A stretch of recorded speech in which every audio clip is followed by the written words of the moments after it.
Mike Clark is a TTC driver. You've probably seen him at a couple Destiny shows, big fat guy. If anybody goes to this gym, wrestles for Mike Clark, they will not be welcome back in our program.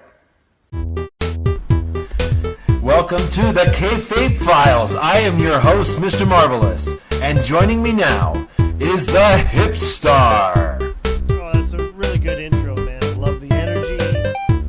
It's very exciting.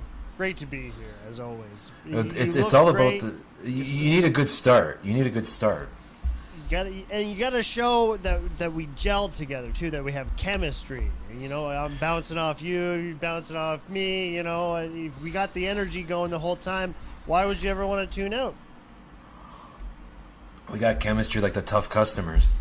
The Tough Customers, the best stable name that anyone's ever come up with. Drawing lots of money with the Ontario Fair Board. We were in this like mismatched stable at some show, and it was you, me, and another guy, and we had to come up with a name. And right on the dot, like nothing, you said Tough Customers, and I loved it so much that I couldn't hold a straight face while cutting a promo. I was cracking up the whole time. Well, no, the name was actually a rib. So we came out, and I ribbed you as we're coming out because no one could hear us. And I popped you so hard you couldn't stop laughing, and then you worked into your promo. That's what happened. Oh, good old wrestling, man. I mean, I don't know. Which, by the way, should I start off the podcast? Like, should I be in character the whole time? Should I do 30 minutes talking in promo voice? How do you think the audience would resonate with that?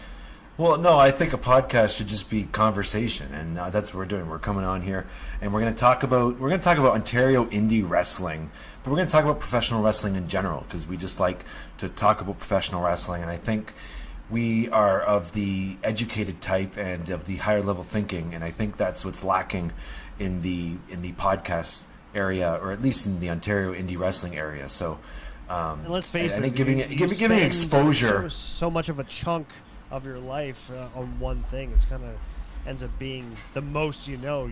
We seem to know the most about wrestling, at least what we think is appropriate and should be done. And watching a lot what we've been taught and how we grew up in this business, if you will, seeing it all slip away, it's quite frustrating. It's easier to just remove myself from it because it's just not the same as all the boomers say.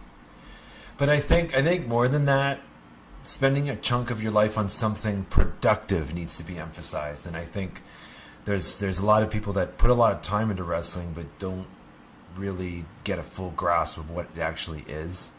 And I think we're going to riff on that a bunch. But we got a number of topics we got to get to. We got a full list of topics. But what are you thinking? Where do you want to go from here? I'm using this as a goal to be more of a positive person because I imagine what a lot that we're going to cover here tonight on the program is going to enrage my negativity. I'm going to try to change that. So my personal goal is to be more positive with the content that we're about to provide.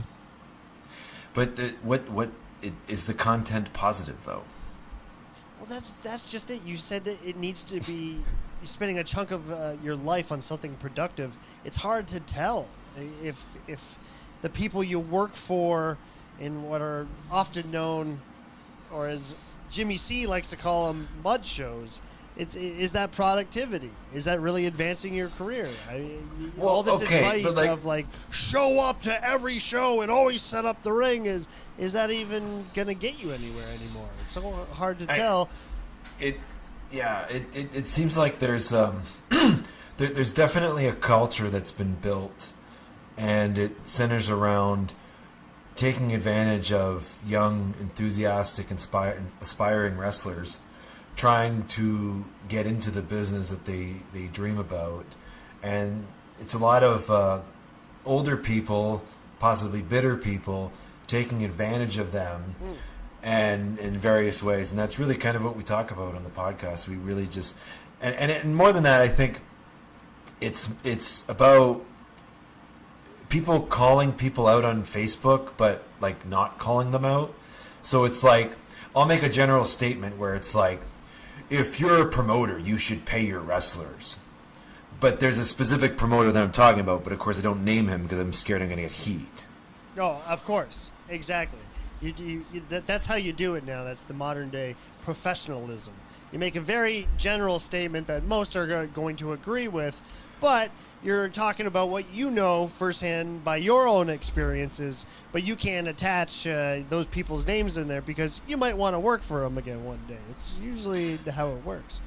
Yeah, the professional wrestling is a funny business, but you got topics you want to talk about, Zach, or do you want to start with what I got? I wanted to just go back on what you just said about how you're young and eager, and how do you avoid getting taken advantage of? I mean, that's just kind of what brought you and I closer together, because we're spent a big chunk of our wrestling time with the same guy, working for the same guy, and we just ended up being taken advantage of. You were just kind of the ride guy, and I was just more of the always expected to bend and break their backs for us no matter what. They're dependable. They'll do it. But then when you always become that guy, you just get stomped all over. You get taken advantage of. And I think that's exactly what happened to both of us. And enough is enough. It's just like you end up you are who you associate yourself with. And I had to look back and realize I'm associating with a lot of dirtbags, a lot of scumlords, not you included. And that's when I had to realize I think I'll just step away. And I'm a lot more free-minded now. And of course, there's a lot of disputes over financial transactions as well. That kind of factors into it too. Oh yeah, of course. You think somebody owes you money, and then you find out that they thought that you owe them money. It's just when things aren't kept in a professional manner, like most of these indie promotions do, it can get really messy, and then it just ends up being hearsay. But to clarify, so I think the promotion that Zach and I used to work for was Classic Championship Wrestling out of Toronto. Promoter Mike Clark. The maximum, buddy. I'm the maximum. Nobody does it like me. He's the maximum. He's definitely a bit of a pariah in the Ontario indie wrestling community. He always wanted to drum up controversy, and he's been we've covered him a bit on this channel, and it seems like when we cover him, we get a lot more hits. But I think he's a little bit relevant this weekend because he had a bit of an incident. Would you be surprised to hear that he had an incident this weekend? No, not at all. But I mean, what now? What now? Well, so this weekend he's at the big event, which is a wrestling convention. I don't know if it's in New York City or it's around New York City, maybe New Jersey or something. Okay. But he ran into his old compadre, Santino Marella. Do you know the story with this? Oh, not the recent one, but of the history. Yeah, of course. And it really what it just comes down to is two bitter old guys saying, my promotion's better. No, my promotion's better. And that's really what I know the Heat to originally be. And then the young aspiring wrestlers get caught in the crosshairs. You know what I mean? Yeah, right? And yeah, I won't spoil it, but it all came down to the classic, the guy who leads the school telling the students, don't work for this guy, which in other words translates to, I'm cutting down your work rate or your jobs. I'm cutting out another option for somebody you could get paid by. And when you're an indie contractor, it doesn't work like that. An independent contractor, meaning you can work for whoever you want, unless you're with the WWE, in which you're like a quasi-independent contractor because they can control your rights, but even though they don't. You're professionally contracted. You're under contract to work solely for that promotion. No independent promoter does that because that's why they call it independent wrestling. But you bring up a good point, because this is one of the things that I often reflect back on, because you used to be a Battle Arts guy, didn't you, Zach? A couple times. Not so much, because I hadn't moved to Toronto yet. No, I was a bit of more of a Battle Arts guy. a Yuki Ishikawa disciple. I was publicly cited as his best student. But I was there for a number of years, and it was shortly after COVID when they sold the gym to these guys who didn't know what the hell they were doing. Bunch And of I didn't want to be a part of knuckleheads, that. buddy. Maximum knuckleheads. Knuckleheads. I'm trying not to call them marks, but I think that's the best word for them.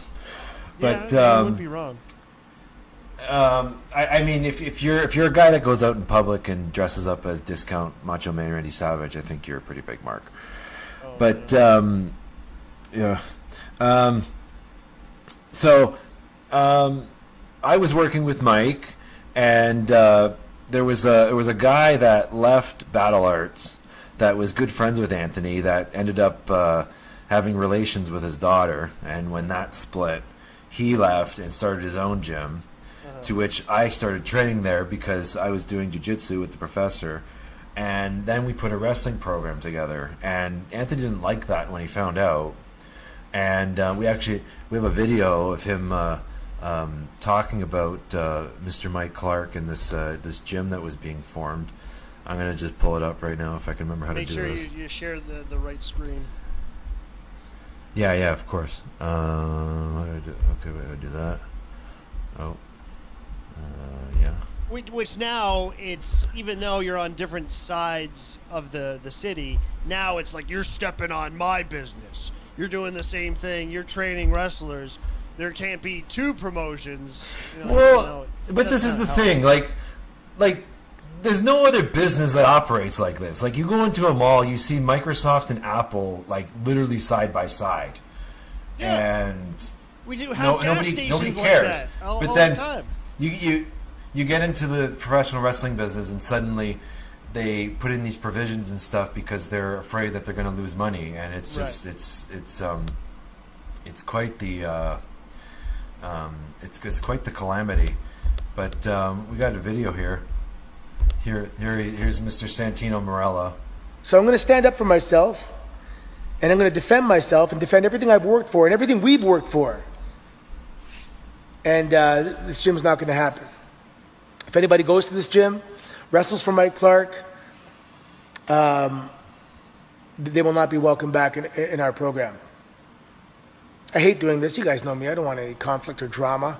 It but definitely seems like he's kept I got to his put my foot composure, down. and he really I'm not going to thought let this a video piece of shit come He in definitely and did, try and take from me. Start recording based off emotion alone. He thought this through for sure. It's funny you should say that because there's actually a post here too. Here, I'm going to dictate this for Santino Marella. It's that piece of shit Mike Clark is putting a wrestling ring in the Forge, the new MMA club opened up by Jeremy Latour, that scumbag lying thief piece of shit. If anyone attends that fucking school, you will never be allowed inside Battle Arts Academy or the Don Kolov Arena again. Mark my words, that guy is blackballed. He's joining forces with somebody that tried to fuck us over time and time again, who has stolen from us, and it will not be tolerated. That is our jurisdiction, Mississauga. It's our city. It is forbidden to participate in anything but Clark does moving forward. That's what it says. But Clark does moving forward. Minor part of this really takes away from what he's trying to get at, but not even one period. They're all commas. Even at the end of this big rant, there's not one period. He even does a comma and then starts a new sentence, and it's capitalized. But again, no period. It's all commas. I mean, Santino's definitely known for having a short temper. I think he lost his temper when he found out that Mike Clark was moving in on his jurisdiction. Which, here's a question: who decided that Mississauga belonged to Battle Arts? Yeah, you see that entitlement? Like this huge city, I don't get population of 40,000 is only one wrestling school can be in there. Wait, it's our city. 40,000? 40,000 is like a million. Estimate. It's a million. Of Mississauga or the GTA? Mississauga has 1 million people, I'm fairly certain. Okay, sure. I was just shot in the dark. I need to fact check this. You this. see what we're both trying to get at. Well, there's a big difference between 40,000 and 1 million. You're getting stuck on the wrong details here. We're still trying to make No, this is important. No, here. So 780,000 people. So in 780,000 people, Santino Marella opens a gym in Mississauga, and now nobody can do any wrestling business in Mississauga unless it goes through Santino Marella. Right. And again, like I already said, that only hurts the independent wrestlers. Now, that their options have decreased. Especially. So this is it. And when this Mike is kind known of why to run, I think a good number of shows per year. Now those options are removed from those students, and it only hurts your students. But this is it. So it kind of because this is the problem I think with the indie wrestling business is because dumbasses like this go on and because they have clout because they worked for the WWE at one point and whatever, and new people are scared to get into the business and they're scared that they're going to get heat, so they eat this up. Meanwhile, it's complete this notion that just because I want to work with one group, I can't work with another group when I'm an independent contractor is completely asinine. And you mentioned this earlier that one, it only helps the business if you have more places to work. But two, you're only stomping on yourself when you restrict yourself. And for me, I didn't listen to this, and I've caught the heat and the backlash from it because of it. But I want to share something quick. Please. I've got, let's see, I have a bar graph where I'm comparing, had I stayed at Battle Arts, the number of shows versus I had working for Mike Clark. And I will pull this up right now. I can only imagine. Drastic difference. So check this out. You can see the bar graph here. That's really well done, man. That's really good work. I think... Here about Mr. Marvelous. If let's appreciate the graphic design, artistic integrity. Hang on. So I'm not exaggerating here. That to stay at Battle Arts because Santino Marella told me to, I would have turned down 140 matches. Versus, I can't read it, but I think it's 9. Yeah. Battle Arts has run 9 shows that I would have been on. Versus working for, and that's just working for Mike Clark, because I do lots of other wrestling too, and I've been to Europe twice and all this, and I've been through a bunch of places in the States. This is just working through Mike Clark, because Mike Clark, me and Zach don't like him, but he runs a lot of shows. There's no denying that. He's probably one of the biggest promoters in Canada in terms of number of shows, including the Canadian National Exhibition, which a large part of these matches came from, because he runs 18 days down at the CNE in Toronto, 3 shows a day. Right. And if you're a young aspiring wrestler, you would think this would be a really good experience, because you get in front of at least 400 or 500 people multiple times a day. But if you train with Santino Marella, this is not a positive opportunity for you. This is very bad, and Santino Marella's feelings are hurt, and you need to not take advantage of these. And of course, Santino's not going to compensate you for turning down these bookings. I'll emphasize that. But you need to not be blackballed, and you need to not, get heat. God forbid. You know what I mean? Right. And so it's just like most other indie promotions. You keep wrestling for this one school. You're wrestling pretty much for the same audience over and over. The audiences that go to these shows are very cliquish, and they end up being the same people that you're wrestling in front of, as opposed to the CNE or Carnival shows that you just mentioned, where they're always a different audience. So you get to do different things, interact with different people in different ways, and it only teaches you more. You only expand from there. Yeah. I'm definitely grateful for my experience with CCW. Now, I'm not grateful for how it ended, but that's okay. Likewise, because you spend so much time with somebody, you get to know him personally. Yes, he might be one of the biggest promoters in Canada or Ontario, whatever you may say, but it's the way he carries himself, the way these promoters carry themselves, ends up getting irritating. You have to realize that's who you've been supporting. That's been the brand that's been representing you for so much. It ends up getting frustrating. You get to see how this so-called businessman handles himself, like this incident that you're about to mention that just happened, and you have to think, do I really want to stand behind this guy? So we've got to circle back to the beginning, which is what brings us to this weekend, because there was Mike was at the convention, and so was Santino Marella, and they crossed paths. And here's the thing: my source on this is not Mike Clark, because I don't talk to Mike Clark anymore. We've made that clear. But my source, so I'm part of the Cauliflower Alley Club, and what that means is you meet a lot of wrestling connections all over the world, including the United States, a whole bunch of different places. So I know people that were at the convention and saw this. So, of course, it's all hearsay and innuendo, but there was, from what I could tell, Mike was out having a smoke, which he smokes a lot because he's Mike Clark, and he attempted to engage in conversation with Santino, and Santino told him to go fuck himself and that he's a piece of shit, and it got a little heated, but I think they all just walked away and decided not to talk to each other.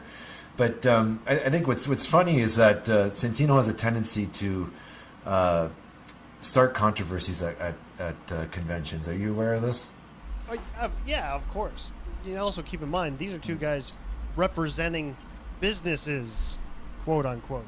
They're representing their brand and their business, and this is how they act in public. Should tell you something. But I think the term business is used loosely, because I think a lot of these wrestling promotions don't actually make a lot of money. No. I know, as big as the CNE is, I don't think they make money, and a Battle Arts definitely doesn't make money. So really, I think it's just two people complaining about how the money is hemorrhaged. It really comes down to their egos too. It's their egos and egos, yeah. And I'm sure we know Santino's got a big ego, and I'm sure it was quite bruised when Mike Clark told him to go fuck himself. But that's Mike's known for doing that too. And what's the frustrating part is that he does it mostly through what he hates the most, through a keyboard behind a screen. And when you see him in person, it's like, oh, hey, Matt Grant, I never had any problems with you. What's up, big guy? And it's very condescending. And, of course, he unleashes the rage, and you stomach it for so long until you see the man in person. Of course, he's gonna blow up at him. Well, no, hang on. I'm going to challenge you a little bit there. So, Mike will get angry with you in person, just like he does online. Now, he tends to get more angry online, but he also has his opinion. And the funny thing with the story you cited with Matt Grant, which we covered recently, is like realistically, with all this nasty stuff that was said, if I was Matt Grant, I would have just punched Mike in the face, or at least the old me would have. I don't know if current me would have, but because again, the amount that Mike spews out online, it kind of gets many people to that level. Yes, but this is it. So, this is the professional wrestling business, and I'm very old school in how business should be handled. And if someone's personally slandering you or compromising your business and all sorts of horrible things, and you see this person in person, you should confront him and possibly show him what's what. And Matt Grant didn't do that. In fact, they took a happy picture and put it on the indie board. And so basically, I think the kids these days, they say W Mike Clark, because I don't know who would win in a fight, Mike Clark or Matt Grant. Even if there was a winner, I think that there would be no moral winner at the end. I think that everybody loses. We lose for talking about it. The audience loses for telling others that the fight happened. I think it's just it's a lose-lose situation and nothing but. It's like the South Park cripple fight. Yes, really, yeah. I mean, I don't think, especially wrestlers now, they don't have to go through that vicious, vigorous training now. So, really, the instinct to survive, to stay alive, like you do in a fight, doesn't really occur to them naturally. They weren't trained for that. They only know how to do spots and just how to not hurt the other guy, to pretend play fight. So that instinct to go up and to take out your anger out on somebody physically, That's a different breed of person. That's a fighter, and a lot of the Matt Grants that kind of have taken over indie wrestling. That's not the same person.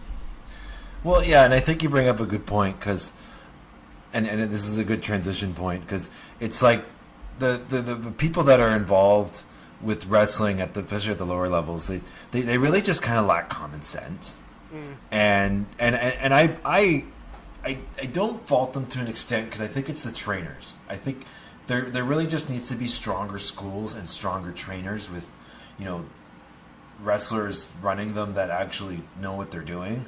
Oh, sure. Those are few and far between. They can't do that anymore. It's now it's a participation ribbon mentality. It's right. It used to be like do 500 squats before we get in the ring, or else you're not getting in the ring. Now it's do as many as you can.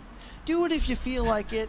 If everybody's doing vaults, well, if you can't do it, then don't worry about it. As long as you pay your monthly membership. Exactly. As long as you pay your monthly membership, we're A-okay. Which by the way, is upwards of $300, $400 a month. Mm-hmm. Yeah. But so the transition is there was an incident. I'm sure if you've connected to anything online wrestling community. At Ohio Valley Wrestling in Louisville, Kentucky.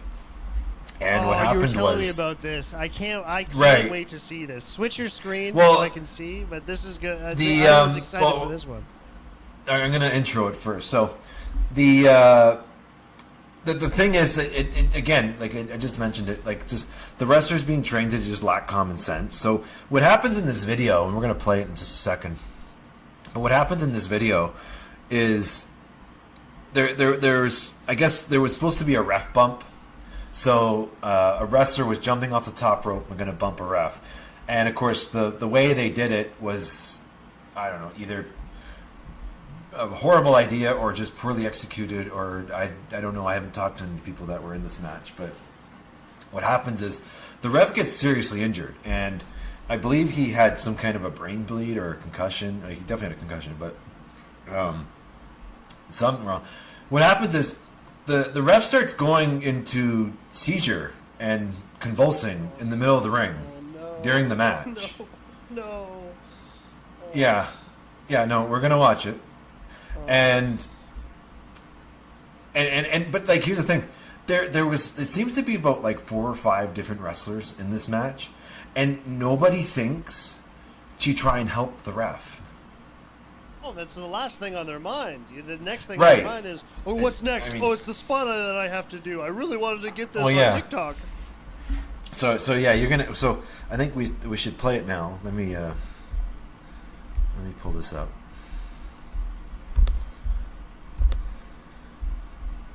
And it's also the experience, the athletic experience, which I think professional wrestling has been far removed from other sports. I mean, in a lot of other sports, you recognize when natural pain, when something's not right. A lot of professionals, working for the Fed now, of course, they've been trained and are taught to naturally see these things. But a lot of independents, they don't. They're just focused, horse blinder mode, and just focus on what's next. Okay, what's my next spot? And they don't pay attention to the audience or anything going around them. That's definitely a good point too, because a lot of wrestlers these days don't actually come from sports, which to me is mind-boggling. But I mean, it's true. If you never actually participated in a sport and then you get into this wrestling thing, you don't know how a sport works. And wrestling is a sport. But here's the clip. So you can see the bump right there. So the ref is clearly out. The wrestler asked him if he's okay, and I'm guessing he didn't get a response, but just keep going with the match. Yeah, sure, why not? He's just in the middle of the ring. He even bumps. He's not. And what did the guy say? He tried to tap the ref's legs. So now he's convulsing. Oh no. And I mean, like, he must see him convulsing here. And what about the guy in the corner? He's clearly looking at him. I don't care how the young announcers or here, inexperienced you are. You're not going to think something's wrong? Wait. So this is the worst part. Oh, no. Yeah. yeah.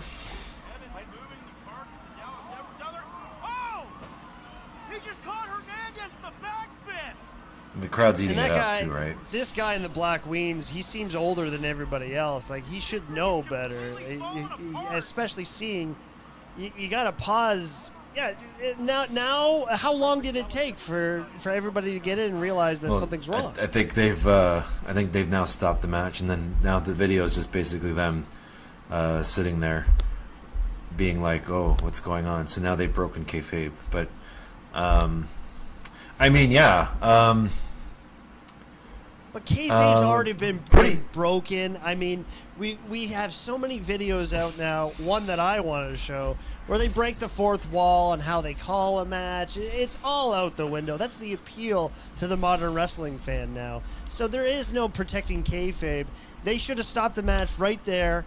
And if it is all based on what we know, protecting your opponent, protecting each other, why not protect the refs? You just you focus on yourself and going through your moves. What about the ref? Yeah, the ref is definitely at risk in the ring, but we have a statement from the guy that kicked him. And I think it's pulled up on my screen and you can read it. But there's this one line that I wanted to point out. Had I known that split-second moment when I moved him that something was wrong, I would have immediately stopped and tended to him as best I knew how. I wish I had known the severity of the situation. So basically, you walk up to a guy that's convulsing in the middle of the ring, and you don't notice that maybe he's messed up. And split-second moment, buddy. I mean, we could have counted a good 7 steamboats going on at the amount of times you walked by him. You had no self-awareness in the ring, which is a big part of a wrestling match. You couldn't notice that something was wrong with the ref. Split-second moment. Get out of here. Yeah. So, and again, I think this is kind of what the MO is on the show, is to have these conversations, because I think there needs to be a lot of accountability here. It's definitely a black eye on the industry, and we're not happy with this. But and I bet you if you save the comments, a lot of people, a lot of the mouth breathers would have been like, "Oh, you were so right, Dallas. Scary situation. There's no way you could have told. You're the best, Dallas. Will you sign my 8x10, please?" Yeah, and this is why I like. You should listen to the fans, but you also shouldn't listen to the fans. It's because of moments like that. You're selling yourself to the fans. Why listen to them? I mean, I say this on my show that has nothing to do with wrestling, but I've caught a nice relation between a common saying now in today's wrestling to the people that do streams now. It used to be a lot of people that, are always super chatting in your chat. They're always subscribing. They're the first ones in. They'll pay for any of your merch. Now those same chatters are doing their own shows, right? So it's like, it's just now and today. It used to be promoters were, carnies, but businessmen. But now it's the marks, the ones that we used to depend on, for front row tickets, tickets at all, for any kind of financial support. Now it's those same marks that are either wrestling or running shows. So now it's completely out the window. I mean, the actual marks that we're showing or trying to sell ourselves to they all think they're in on the joke. They think they're part of the business as well, and it's a big gong show, buddy. Believe me. And yeah, I think again, this is why I like doing this show, because it's like there's a saying, which I don't 100% agree with, but it's that the biggest marks are the promoters, because they're the ones that have to foot the bill to get the venue, get the ring, book the wrestlers, and I guess money finance the entire show. But the shows aren't profitable. I think the majority of indie shows aren't profitable, especially the ones in Ontario. But I think this brings us to a good trend. Empty chairs. The chair shows. The chair shows. But this kind of brings us to a good transition because we have a local promotion up in Hamilton, Ontario. Courage Pro Wrestling. Do you know Courage Pro Wrestling, Zach? I certainly know about them, yes. You know about them. What do you know about them? Well, there's a guy, and this goes to what I just said. The marks who we would always depend on. Now they're the wrestlers. And now it's everybody who comments or supports wrestling, they all think they're in on the business. Even the ones who do podcasts. You know, there's a lot of guys who didn't even start training. They would just do a wrestling podcast. And if it was localized, they would get some hits. They would get some traction. Now, a lot of those podcasters, now they're big shot wrestlers. You know, but the training, the experience, it didn't come. It just came with naturally being a mark. So there's no discipline. It's just it bites my ass. I mean, and I think to put this into kind of a bit of a metaphor, it's kind of like I ride on a lot of airplanes and I've traveled a lot, so now I'm going to fly the plane. Oh yeah. I've been on planes tons of times. Just give me. It doesn't work. It doesn't work, but. It's more they've seen on TV. They've watched on TV how to fly a plane. Well, this is what I'm saying. Many times. Yeah, I've watched hundreds of hours of wrestling, so now I can be a booker. Yeah, I bought Sims Plane Simulator 3. I played hours of it, so I know how to fly it, no problem. But yeah, so Courage Pro Wrestling, they're a bit of a I think they're a controversial promotion because they've had a number of issues, and of course, if you can see the rumors and innuendo if you dig through the Ontario Indie Wrestling Board, but for the purposes of our show, where we just explicitly state what happened, was one of the promoters, Mac Henderson, was sending nude pictures to possibly underage girls or just girls in general. Which, and of course, this is all alleged. And can't do that though. Regardless of that, there was a number of wrestlers that pulled off the show, and the promotion ended up folding. And that was until recently, when I guess there's a couple of promoters that work at this that run this promotion, but one of them ended up sadly passing away, which of course is horrible. But so then what happens is when one of the guys passes away, they get into fights publicly about who's going to run the tribute show to this late promoter. Which, of course, why would anything else happen with this? I'll pull up. We've got some screenshots here. Oh,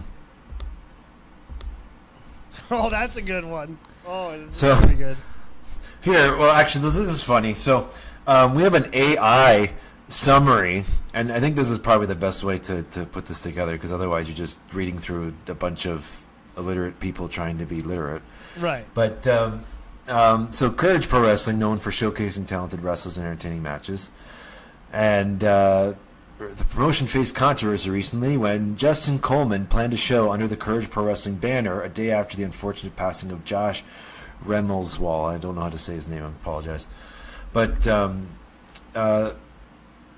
many in the wrestling community criticized Coleman for allegedly profiting from Josh's passing without clearance from his loved ones. So I think we got another post here. Here's our buddy Mac Henderson. Really, Justin? Really? Changing the name to Courageous Pro Wrestling. So I guess what happened was there was Courage Pro Wrestling, and Justin, he claims that he was going to run a show already. It was in the works. But he didn't announce it until after this Josh guy died. Mm-hmm. And so then I guess for some reason he changed the name to Courageous Pro Wrestling, which, would that circumvent copyright? No, probably not. It's it's a build off Courage, but I mean, we all see the demographic that attends Hamilton Pro Wrestling shows. I think a lot of them can't even spell or properly pronounce the word courageous. So way too many syllables. And I mean, way too many syllables. But like, of course, this isn't going to get litigated, so it's not like it's something to expound on. But I guess he felt remorse about doing the show, so he just changed the name to basically the same name. Courageous. You're not fooling me, buddy. So, so Mac Henderson here, he says, it makes you look desperate to get something back that is dead and only was successful because of Josh and myself, both working together to save your ass. So, then there's some stuff here. Josh said numerous occasions he never wanted Courage Pro Wrestling back. You can read through it if you want to. It died almost 2 years ago. It's all nonsensical drama. I mean, it's in so many different shapes and forms has this stuff like this been happening, where at least the tribute shows, and some tribute shows still happen. In comedy, there's still a Patrice O'Neill memorial show every year, and that guy died like 10 years ago. So it's writing off the name, and like to Justin Coleman's case, he's tried to run shows before. They failed. He went away. Tried to run a show again. It fails again. Now he thinks he has a purpose, a real reason to come back to the business. And it's just it shows these people with their pants down. It really shows what they're trying to accomplish, what they're trying to do. And I do believe, he's trying to write off a very serious, unfortunate event, and he's trying to do it for his own personal gain. But so then, so Justin, of course, this is Justin Graves at his wrestling name, and so he's got a post here. Been an interesting few days, but I kept my cool. I didn't post anything negative or lash out at anyone. If I was out there drinking, still it might have been a different story. But here I am, almost 4.5 years sober, and here's to more growth. And he's got some growing emojis here. That's so, right. Yeah. But like. He's been looking at flow charts. He's been looking at bubble charts. He's been looking at all the motivational memes out there. He's back on top, baby. But we've talked, and of course, good for you for kicking addiction. That's a very serious issue. But you pansy, you're a quitter. No, you're no. You don't mean that, Zach. We like to joke around here. So, all right, now I lost my train of thought. There you go. Okay. I'm sorry. What else? Okay, so we got a video here of Justin, which it's way too long to play it. I don't know if I can't fast forward it because of this way this is giving. Maybe we'll snip this in, but. Basically, Justin says that he explains himself that he wasn't profiting off this guy's death, and that the company is in debt. There's a lot of money owed from the company, so this isn't a successful indie promotion. This is a I guess a bankrupt promotion. I've been wanting to do a CPW show and whatnot, but I knew it would get some heat. I knew it might be a bad idea because people would think, oh, certain person is involved, certain person is behind the scenes running things. No, it's going to be me, and I want to keep it that way. When CPW was created, I was sober at that time. I'm sober now, but I was struggling because there was this storyline, and the storyline was like my addiction was brought into things, and the bottle of Jack Daniels was poured down my throat. Okay, it wasn't Jack Daniels, it was apple juice, but whatever. And then bad things happened. I'm not going to talk about that, but, when everything ended, Um, I wanted so bad to run shows.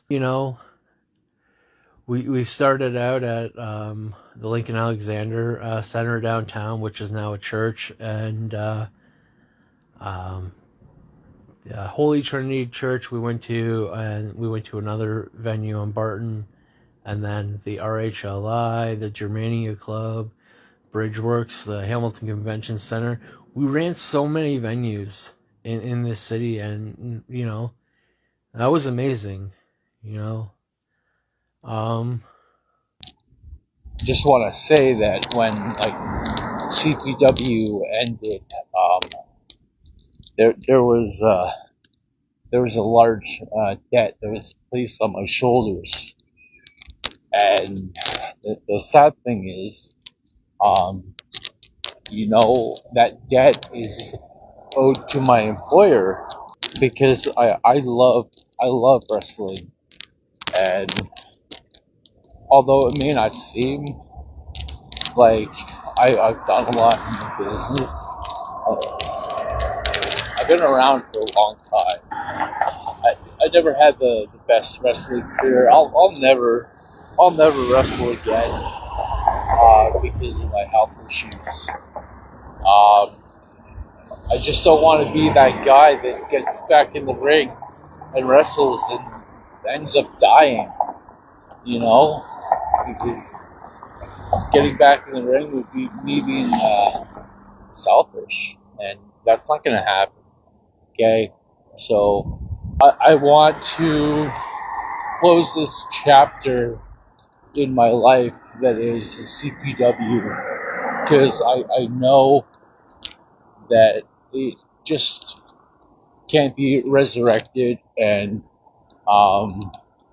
it can't be what it used to be. I just want to say thank you for watching this video. Peace and love. Peace. But seeing as they mostly pay, a lot of these guys pay for these shows from their own pocket, is it really the company or the promotion that's in debt? Or him. Or him, but yes. He said something about he owes money to his employer, which he hasn't really clarified that, but I guess he borrowed money, which is always a good idea to borrow money to run a promotion. Mm-hmm. Oh, yeah. And then see here, he's got a screen cap of him in January emailing to book the venue.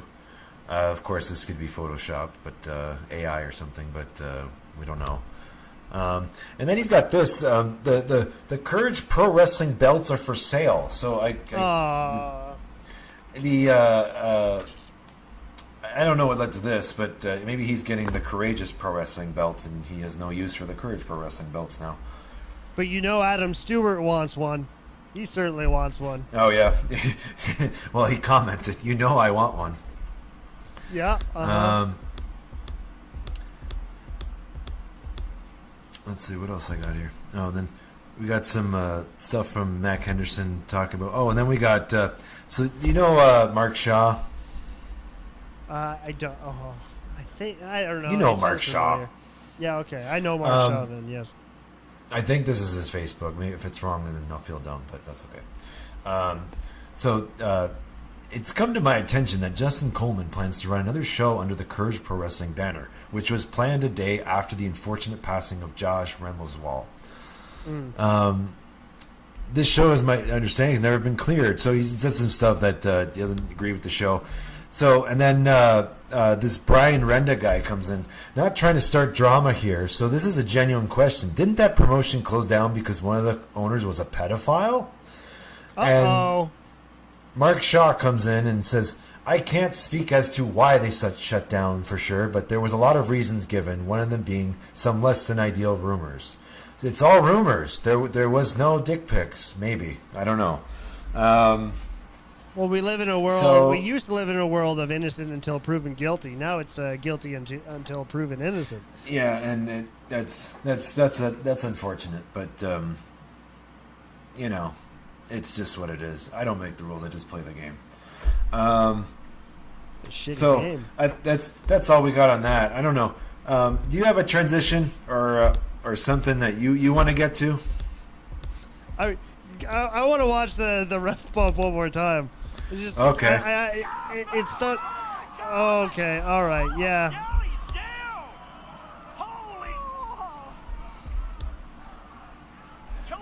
Okay, I'm good. That's enough. See, I mean, well, this is the thing. Like, I'm guessing the ref wasn't trained how to do that, and the wrestler was just like, then, if that "Well, was I'll a just do planned it." Ref bump. The guy off the top put all his weight down on this kid who's half his size, half his weight.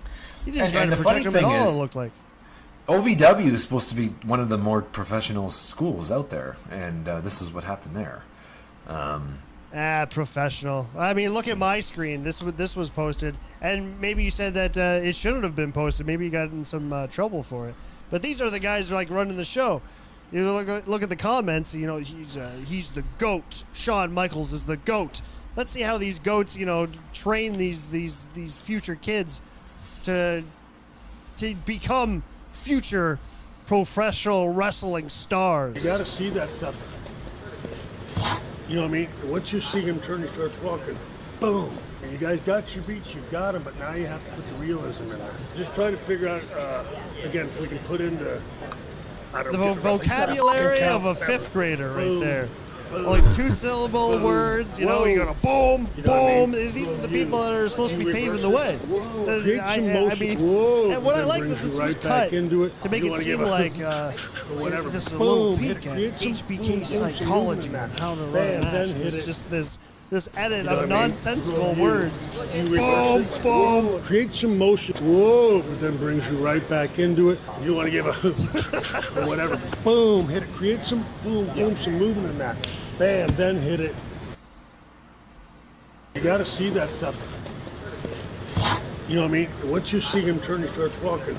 Boom. And you guys got your beats. You got that, right? Yeah, that's how you do a good match, right, James? You got to boom, boom, bam, right? That's how you do it. I get it.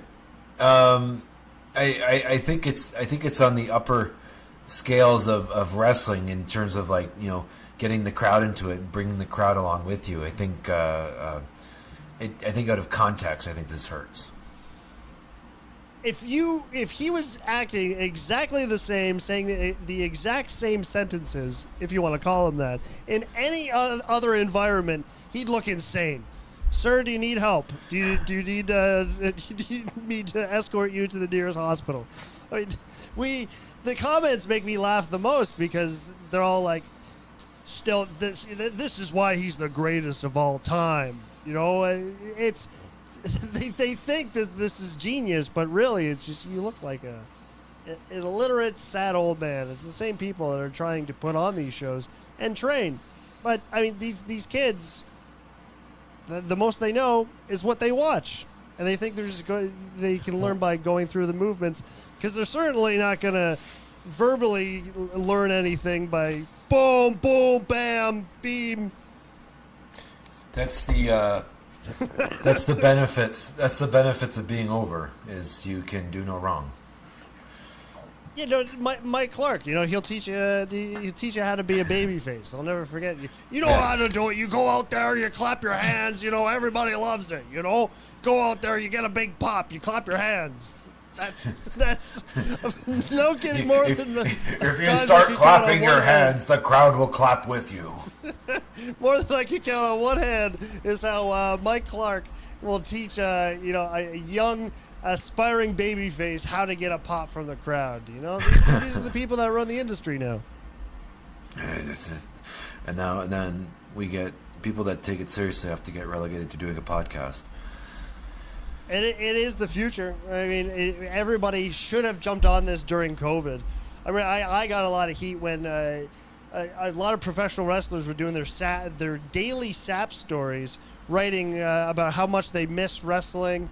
They can't get booked anymore because the shows aren't happening. So they just they move on to Twitch streaming, and they're teaching themselves as they go. But really, it comes with the territory. They should know how to edit their own videos. They should know how to produce and upload and create their own streams. It's all in the same realm of entertainment. You need to know how to post your own content. You need to know how to edit both audio and video. It comes with the territory, and for the longest time, wrestlers never thought that was the case. They thought it was just, no, I go out there and I get a cheer or I get a boo. It doesn't work like that anymore. And or I can be myself, and I can come out to Slayer and wear all black and face paint that makes no sense, and I'm expressing myself, and they'll get it. Yeah. But I think you bring up a good point with the Twitch streams, because a big part of the Twitch streams and why it would be successful is that you have an interesting personality, and I think that's one of the things lacking, especially on the indies, but just in professional wrestling in general, is just interesting personalities. And like a lot of these homegrown, podcasts out of people's garages, they're just boring and dumb, and all they do is just talk about how they put themselves over and stuff. Because they think it's what they need to be doing, but they don't think about the whole idea, the whole purpose, the construct. They just think, right, well, it's us, our names are on the brand, so therefore people who like us will listen, and it doesn't work like that. And then the 9 people that do like them listen, and then they're happy with that. Yeah. I don't know, man. I'm happy to be removed. I'm happy to just complain about it and look from it on the other side of the screen. I have to say, I'm quite pleased to be away from these types of people. So that's all I've got. What else do you have to talk about, Zach? I think I'm good. I wanted to end up covering a match, but maybe we'll do that next episode. Oh, we've talked quite a bit, but we can talk more because we can always keep coming back. That's the nice thing with this streaming platform. And I think we should, because this is and of course, yes, we can cover a match, but also